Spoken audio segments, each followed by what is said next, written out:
You know, I have come to the conclusion that I really just don't like going to the bank. Every time I go there, they think I'm going to be upset about something when I'm not even really upset about it.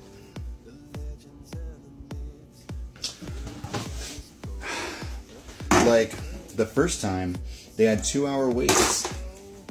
And, like, they kept on trying to convince me not to go. Like, they kept on trying to tell me to come back later. I'm like, I'll wait, it's fine. And then this time, like last time, I literally just wanted to be signed in. That was like all I wanted. I was like, I'm here, just like put me on the list. You know, I'll wait as long as I need to wait. Just put me on the damn list. And then it was after I asked to be put on the list that he's like, well, sir, everybody else wants to be on the list too. And I'm like, oh, you mean nobody in this fucking lobby is on the list yet? Turned out there was one person in that entire lobby full of people that was actually on the waiting list. So he thought I was being an asshole for asking to get put on the list when it wasn't actually clear nobody else was on the list. I thought that they were already signed in, and like, it was just a misunderstanding. But it was annoying, you know what I mean? And it was that same guy today when I went in to get my birth certificate request notarized. And it was just the same deal. I'm like, I get it, you have appointments at 9 o'clock, whatever time I got there, but like, can you just put me on the list? And they ended up like squeezing me in for the 9 o'clock, but he didn't tell me that. He was like, well, why don't you just have a seat, sir? And I'm like, why can't we sign in? I thought we needed to sign in. So instead of signing me in, he just tells me to have a seat, and I'm like, what's going on here? So turned out they could see me right away, which was awesome. But the lady was stressed out because she also had an appointment at 9 o'clock who wasn't there yet, and like had to deal with my notary thing at the same time. So I felt like it was an inconvenience that I came in. And I get that, there's appointments, but there's also walk-ins. Don't offer walk-ins if you're going to be irritated about walk-ins. Just saying. Well, anyway, I got that done. So now I just have to submit the actual birth certificate amendment. And then I can file my application for the passport. We are knocking this shit out rapid fire.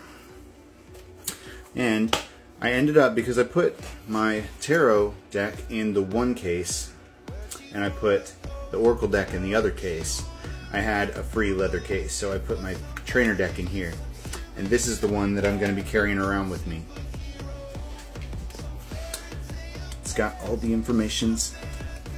And I think what I'm going to do is, you know, whenever I do my random shuffling throughout the day, this is the one I'm going to use, and I'm just going to read them. You know, I'm just going to familiarize myself with all the little keywords passively, not in readings, because half the time when I'm just shuffling cards to keep my hands busy, it doesn't really matter what I'm reading for, you know? I'm just intuitively flowing with the cards. So I'm just going to use my trainer deck for that, and then my other decks for the readings. 10 of Cups. Vibing. I think I have to go out and be social today. I've been avoiding people. Not for any particular reason, but I deleted all the dating apps, and I haven't seen any of the old prospects since I deleted all the dating apps. And I did end up giving the King of Pentacles, ended up messaging me after like almost a week of no contact. King of Cups. But the King of Cups never reached back out, so I didn't talk to him again. The King of Pentacles I did give my phone number to because he reached out. He made effort. And he was starting to ask questions, so I did that, but I also haven't heard from him since giving him my phone number. I basically put in the message saying like, hey, I'm deleting this app tomorrow.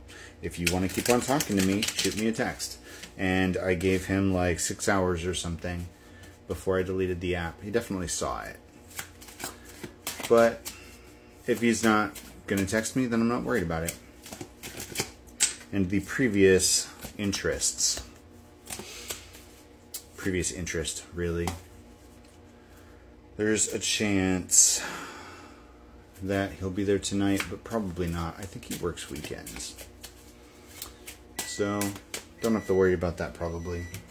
But I'm also, like I said, I'm not avoiding him. I'm just, you know, I'm starting to think that maybe I was the one that muddied the water there. Because when we had that eye contact back weeks and weeks and weeks ago, I was the one that looked away because I felt shunned. He was ignoring me, so when he finally did look at me, I looked away. I waited for a second, like, you know, I made eye contact, turned, did my own thing.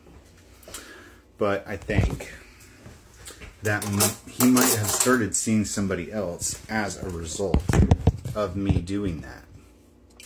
And I'm not going to be the person that's like, well, I'm going to kick myself because I should have like reciprocated in that moment, even though he hadn't been reciprocating with me. Because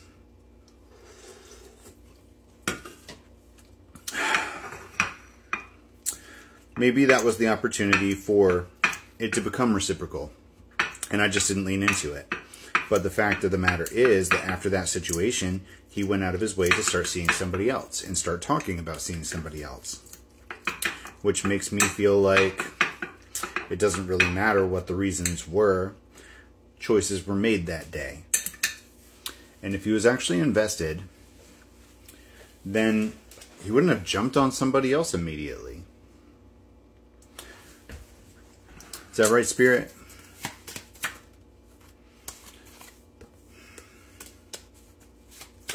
You know, every time the cards say that I'm not right about that I should be giving more chances here.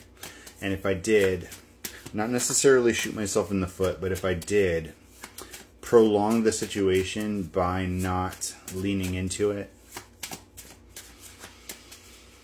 I could have a hand in the pause here. But part of me doesn't want to worry about all that. You know what I mean? Part of me is just like, I want to know who this King of Swords is a little bit. Because everything in the readings regarding the King of Swords seems pretty great. Just don't know who it is.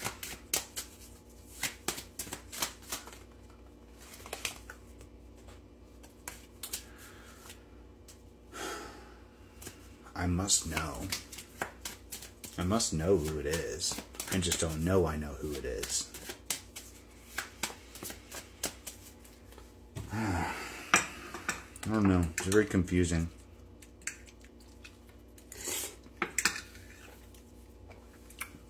Mac and fucking cheese. Bomb as fuck.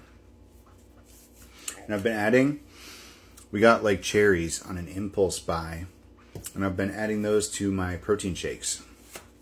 And with the chocolate protein powder, it's been like chocolate cherry protein shenanigans. They're actually pretty good. I haven't done a whole lot of adding fruit. But the fruit I have added has been pretty bomb. I'm thinking about trying strawberries. But you know, that's the bonus of being on carbs right now. Because I can eat fruit. And fruit is a healthy option. On keto, you can't really eat fruit like that. It feels like a cheat. But it's really not a cheat. Not on carbs. It's healthy options on carbs. But it feels like a cheat. I'll take it, I guess. The world. Cycle completion. We are closing shit out. Split to the Ten of Cups. One day at a time. One step at a time. One choice at a time. We're doing the thing. We are going to be intercontinental before you know it.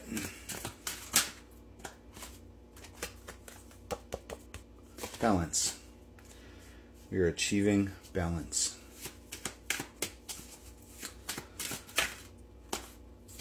Say yes to something you normally wouldn't.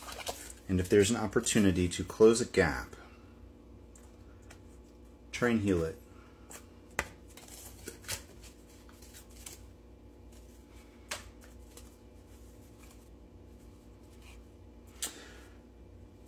Think hard about whether somebody actually should be in your life, or whether it was a misunderstanding.